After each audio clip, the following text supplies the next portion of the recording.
what type of advice would you give? Would you say get into the union? Would you suggest to someone looking to get into the trade to just feel like you did, just go into your union and try to get involved at any level? Yeah, I get a lot of comments and questions.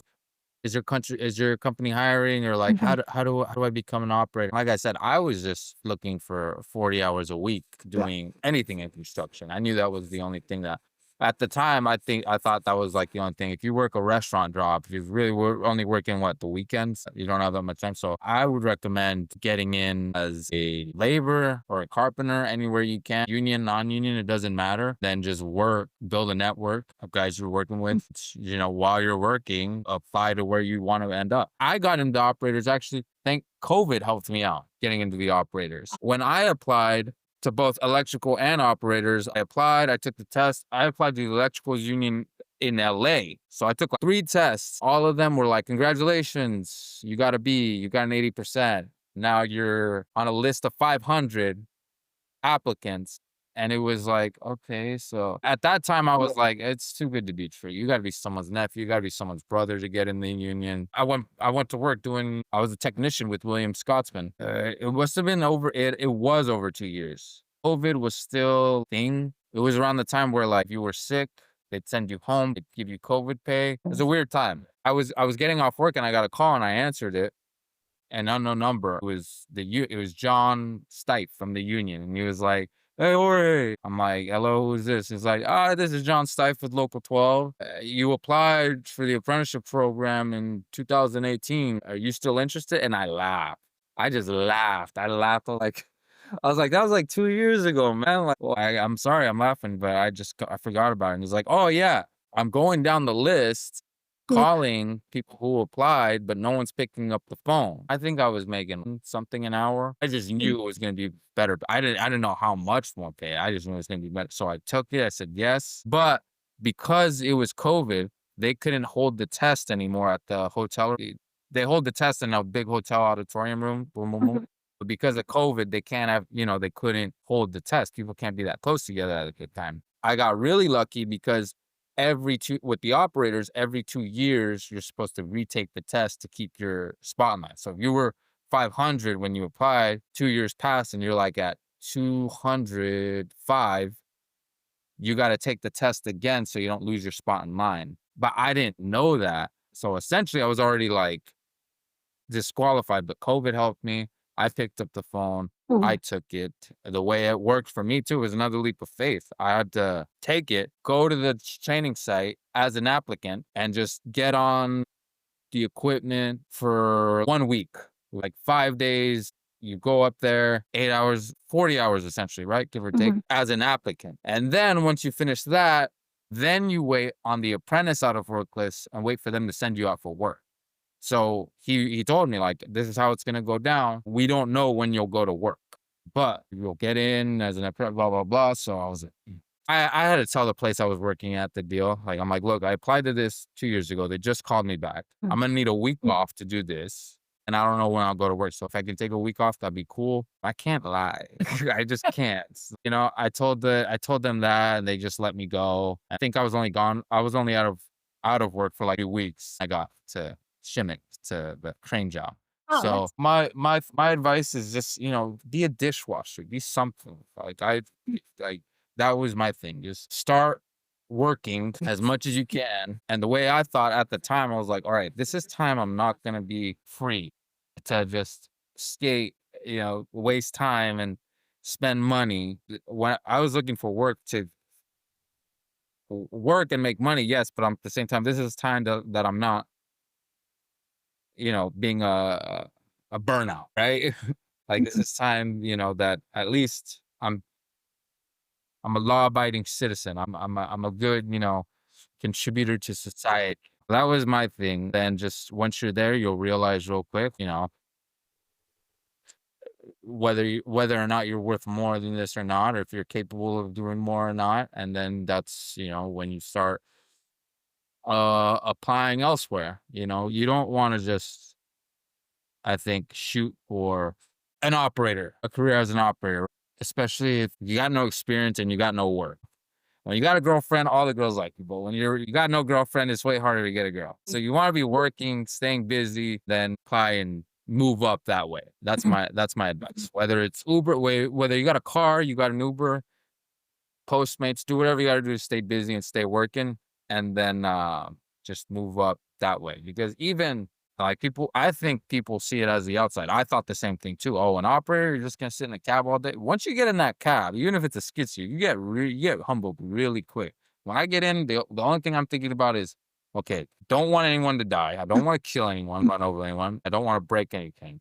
Once you get in, it's a whole different ballgame because you're in a monster truck essentially, and they tell any operator knows you learn way more on the ground than you do in the cab. I believe that's true because when I was an oiler, I was rigging loads, sending them, and you got to communicate in the blind with hand signals. And so when, my operator was like, get in the cab. It came all natural to me because I could understand the nomenclature on the radio. I knew like how to be gentle with it. And it goes back to, you learn more on the ground than in that cab. Way more. When you're not working, you have a fitness business. That's my little side thing, right? It was a way to stay busy, just doing push-ups after work, staying a good habit to formulate as opposed to cracking beers. That was my thing.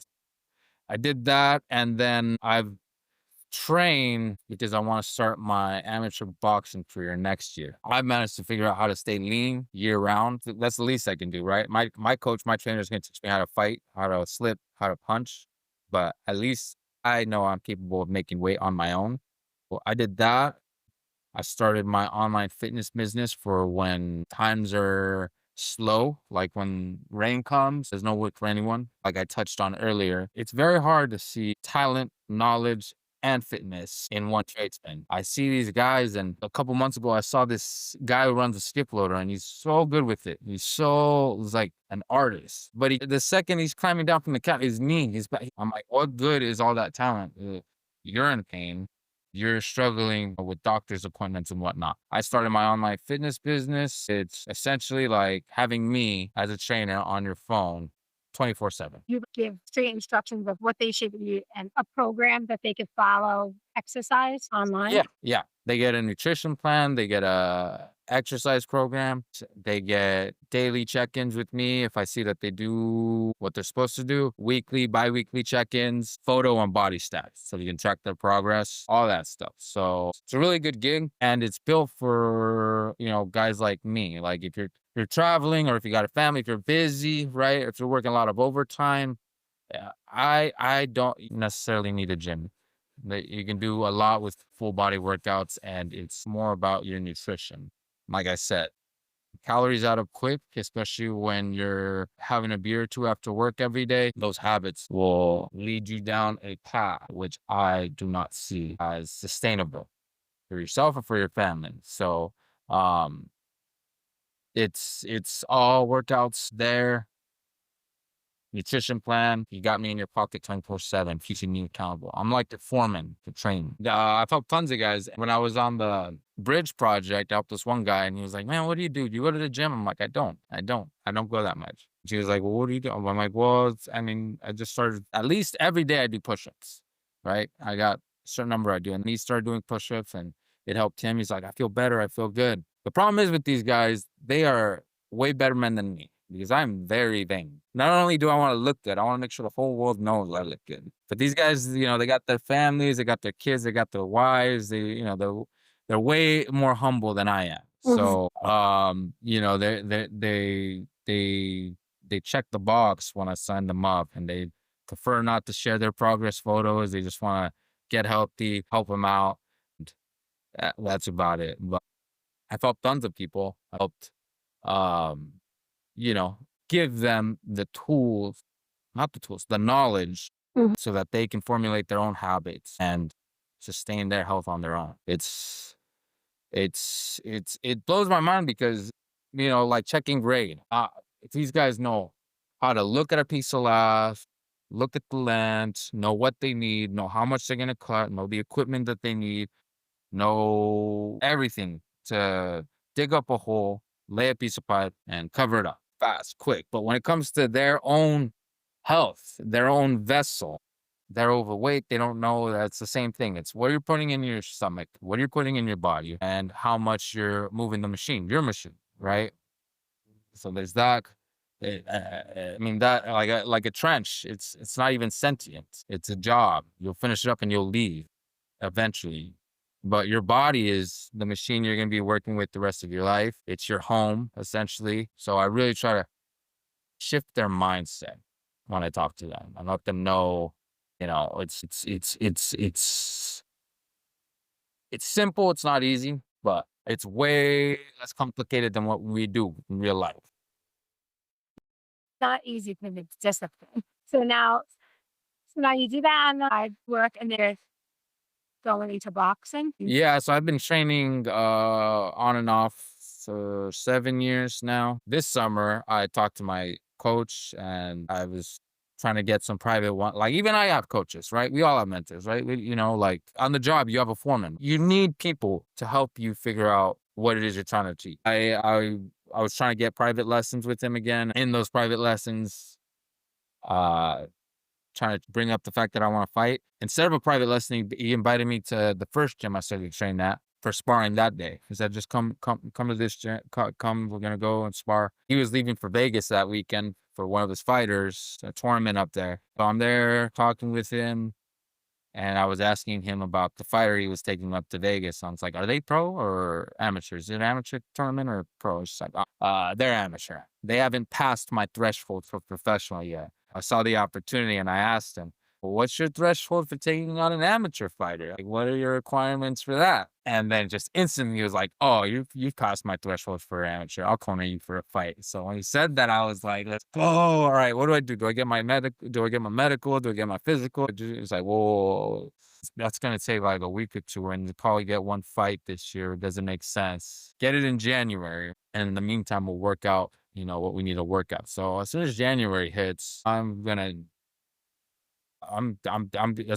I'm gonna show up, and do what I gotta do to make it happen. Hopefully, I haven't swayed too far from his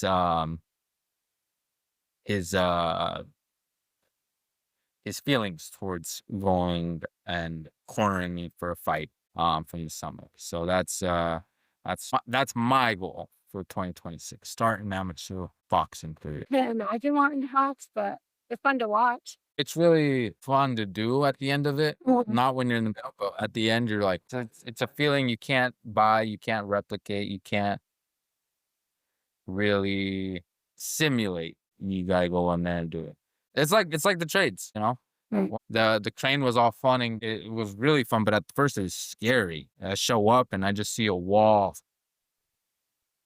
lifting up and I'm scared, trembling. I see the carpenter doing essentially what I'm supposed to do. All right, cable up, swinging left, easy. All right, you got the load, cable up, and he's speaking Swahili essentially in my mind. And I'm thinking I'm supposed to be doing that. That's scary, but you got your head on a swivel. You show up, do as you're told. You get to go home at the end of it. It's not that much different from construction. There's a lot of dangers. There's a lot of and at the end of the day, like you said, it is fun to watch. Yeah, Fun to watch. George Floyd, yeah, it's funny.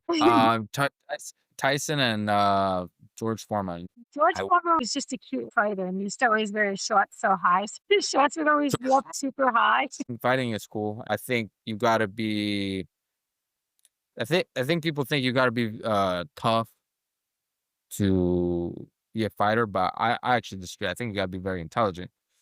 Essentially, it's tag. Like when you played tag, when you're tagged, you run, you try not to get tagged. Like it's essentially it's tag. You want to tag him and not get tagged. There's a level of respect you have to have for your opponent. Essentially, you're going in there to fight, to destroy each other, but you gotta have an understanding of what he's trying to do. You gotta know his positioning, know his height, know his weight, know his stance, so that you can do your job.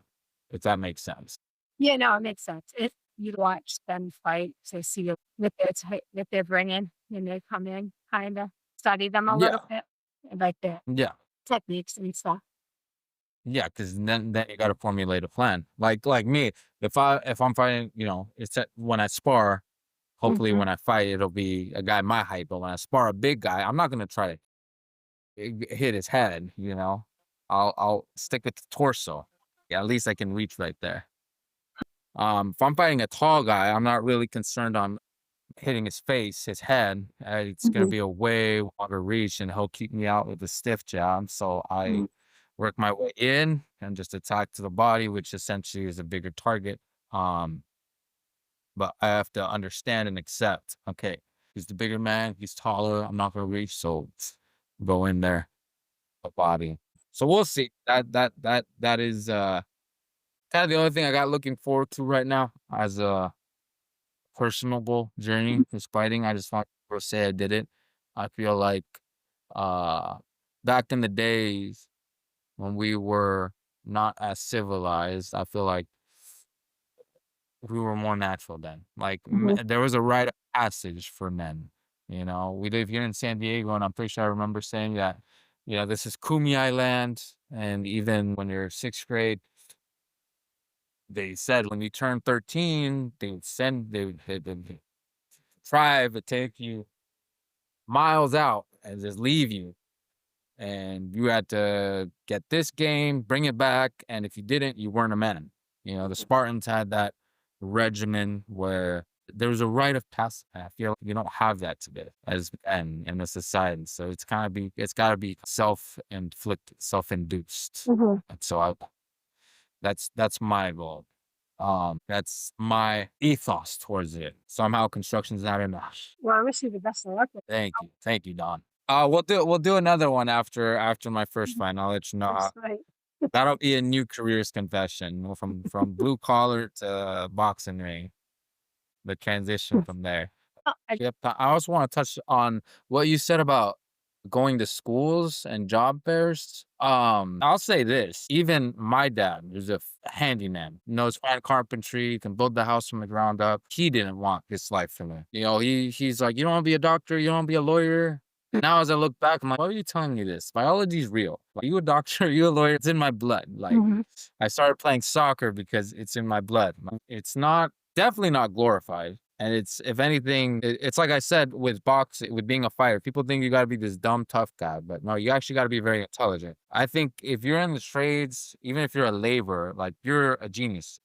Right now, it's a lot of contracts and you cover your ass and sign the document and PPE and this and that and all directions. But at the end of the day, like you're disciplined because you get up and you show up on a job site. Finally, you're there to not, do your best because there's dangers all around. So Yeah. we're looking out for ourselves as well as other men. But growing up, you don't think that of blue collar or construction guy. You think, oh, he got into it because he couldn't go to college or he couldn't figure out anything else. Like there's not, it's not glorified. No. It's like it feels like it, especially me coming up, right? Like it's not the ideal path, when you're in school to be, working in construction. That guy I told you about, the old pile driver, when I showed up on the job site and I was like trying to figure it out, he's like 60 years old, right? He's like just looking at me like, did you ever take shop in school? Wood shop or mechanic? I was just looking at him. Like you said, he comes from a different time. My crane operator had to get my back. He's like, mid to late 30s. He had to tell him like they don't have that anymore. It's not like it wasn't an option for me. Yeah. So that's one thing that it's crazy. The few times when I am on a school job or like it's Tuesday or Wednesday morning and I'm tired and it's cold, I see little 8-year-old kids or a kid with his dad and they see me in the big yellow tractor and they're like waving. And I go like this and then they go like that and I honk the horn and they think it's the coolest thing ever. I was never a tractor. I never thought anything of like cars or tractors going up, but it's cool to see a little kid Mhm. thinking like, oh my God, it's so cool. You're in school, middle school, high school. You gotta go to, look for a good job. You don't break your back. Don't do this. Don't do that. Don't be a man. Don't do that. It's better than that. So I feel like there's definitely it's not looked at as anything you want to do. Yeah. You looked at as a second class citizen of anything. I mean, but it should be. Everyone in the States is build, they build. our country. So it's not going anywhere. I think that's good that you're gonna go to school. I'm trying to sounds like affect the you and the generation coming up, which is good. Definitely needs them. I got asked. I got asked once, like from a labor the other day. George, like, do your friends do this? I'm like, what do you mean? You got friends? I'm like, yeah, I got friends. It's like, do they work like this? I'm like, no. If anything, they're going to school to be, an engineer, an office guy. It's like it's kind of lonely when it comes to like meeting a guy my age, which I don't think was the case not that long ago. Like you said, those guys that are 50 years in, they got out of high school with their buddy and they went together and they, got to work and they got to go. I'm friends with like Juan and Mike, and which is cool. I got no problem. It's cool. I learn more from like everyone, which they're still my friends, but it's like, guys my age, it's very hard to find. They're scattered, right? If anything, I'm finding them on social media. They're like, oh, cool. Like I'm in Colorado. I'm in Virginia. It's like, all right, cool. He's an electrician, so I see his stuff, and I'm like, all right, cool. So what do you mean landing this? Trying to be as versatile as I can in all aspects of life. So I have one more Yep. question. What would your theme song be? My theme song, "Where Is My Mind" by the Pixies. Where is my mind by the Pixies. What's the hype of that song for you? It's from a movie, and the hype of that is it's where is my mind? My mind's all over the place, from construction to the training to relationships to everything. It's where is my mind? It's you should look it up. It's Okay. it's from a movie, Fight Club. You're not supposed to Okay. talk about it. Fight Club. That's the one that came up to my Wait, the Fight head. Club with Brad Pitt? Yeah, yeah. That's how the song ends, but it's a cult classic. There's many, but that's the first one that came to mind. That's my theme song. Where is my mind? Yeah. It's cool to show up. You drive by a job site, you don't think of anything, but then when you're on the job site, you see the trench is 50 feet deep, and you're like, "Whoa!" Thank you for the platform. Thank you. You, Don. All right, well, I'll talk soon.